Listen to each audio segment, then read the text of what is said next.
2026க்கான வாக்குத்தத்தம். உங்கள் தேவபிதா உங்களுக்கு கொடுக்கும் வாக்கு.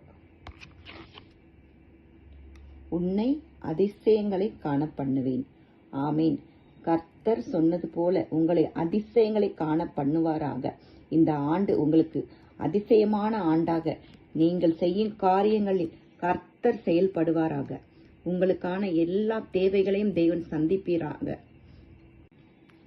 இந்த வாக்குத்தத்தத்தை விசுவாசிக்கிறவர்கள் முகமுகமாய் அவரை காணப் போகிறீர்கள். கர்த்தர் உங்களை அதிசயங்களை காண பண்ணுவாராக. ஆமேன். அல்லேலூயா. கர்த்தாவே, அவர்களை ஆசீர்வதியும். இந்த வசனத்தை விசுவாசிக்கிறவர்களை நீர் ஆசீர்வதியும் அப்பா. அவர்கள் சாட்சி உள்ளவர்களாக மாற அப்பா, கமெண்ட் செக்ஷனில் நாங்கள் நினைத்த காரியத்தில் கர்த்தர் அதிசயத்தை செய்தார் என்று சாட்சியை பதிவிடும்படி பெரிய காரியங்களை என் தேவன் நீர் செய்வீராக. கர்த்தாவே, நீர் இவர்களை ஆசீர்வதிப்பீராக ராஜா. ஆமேன்.